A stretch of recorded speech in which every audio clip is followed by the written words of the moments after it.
பின்னணி பாடகர் கே.ஜே. ஜேசுதாஸ், ஜக்கி வாசுதேவ் உள்ளிட்டோருக்கு டெல்லியில் நடைபெற்ற நிகழ்ச்சியில் குடியரசுத் தலைவர் பிரணாப் முகர்ஜி பத்ம விருதுகளை வழங்கினார். மத்திய அரசு சார்பில் வழங்கப்படும் பத்ம விருதுகள் பெறுவோரின் 89 பெயர் பட்டியல் கடந்த ஜனவரி மாதம் 25ஆம் தேதி அறிவிக்கப்பட்டன. டெல்லி குடியரசுத் தலைவர் மாளிகையில் இன்று நடைபெற்ற விழாவில் விருது அறிவிக்கப்பட்டவர்களுக்கு பிரணாப் முகர்ஜி விருதுகளை வழங்கினார்.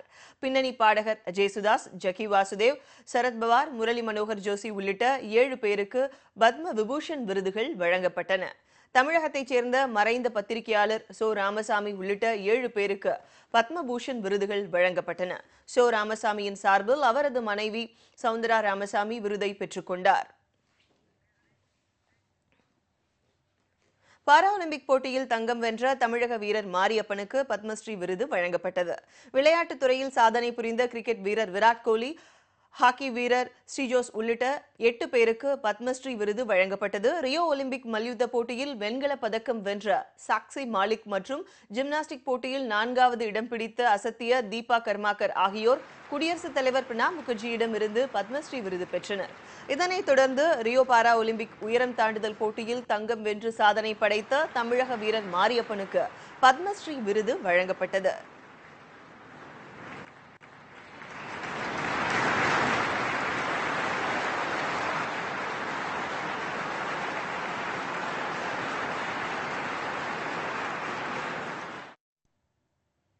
பத்மஸ்ரீ விருது பெற்ற மாரியப்பனுடன் டெல்லியில் எமது செய்தியாளர் ஸ்டீபன் மேற்கொண்ட உரையாடலை தற்போது பார்க்கலாம். முதலில் நியூஸ் 18 தமிழ்நாடு செய்திகள் சார்பில் உங்களுக்கு எங்களுடைய வாழ்த்துக்களை தெரிவித்துக் கொள்கிறோம்.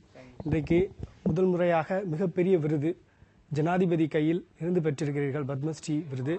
இந்த விருது கிடைத்தது உங்களுக்கு எந்த வகையில், எந்த அளவுக்கு மகிழ்ச்சியாக இருக்கிறது? ரொம்ப ரொம்ப சந்தோஷமாக இருக்குது. நான் தமிழ்நாட்டில் பேராலிம்பிக் ஃபஸ்ட் டைம் நான் வாங்கியிருக்கேன். அது இல்லாமல் எனக்கு அம்மா ரொம்ப ஹெல்ப் பண்ணாங்க. என் கோச் சத்யனா கோச், அப்புறம் பிரதர், சிஸ்டர், அப்புறம் ஃப்ரெண்ட்ஸ் அண்ட் அண்ணா எல்லோரும் ஹெல்ப் பண்ணாங்க. ஹெல்ப் பண்ணி எனக்கு இவ்வளோ தூரம் கொண்டாட வச்சுருக்காங்க எல்லோரும். அதேமாரி தமிழ்நாடு மக்களும் எல்லோரும் எனக்கு ரொம்ப சப்போர்ட் பண்ணி இவ்வளோ தூரம் பத்மஸ்ரீ அவார்ட் வாங்க ஹெல்ப் வந்திருக்காங்க. வளரக்கூடிய உங்கள் துறையில் வளர்ந்து வரக்கூடிய விளையாட்டு வீரர்களுக்கு என்ன சொல்லணும்னு நினைக்கிறீங்க? நம்ம பொருளுக்கு எல்லாத்துக்கும் சந்தோஷம், துன்பம் எல்லாம் வரும், கஷ்டம் எல்லாம் வரும்.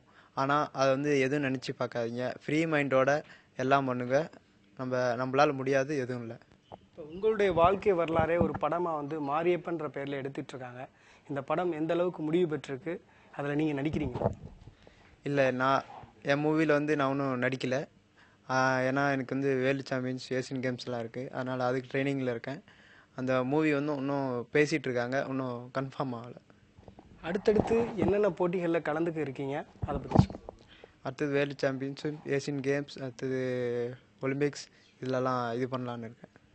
நன்றி. அதாவது மாரியப்பனோடு நாம் பேசும் பொழுது தொடர்ந்து வரக்கூடிய விளையாட்டு வீரர்கள் தொடர் முயற்சியில் ஈடுபட வேண்டும்.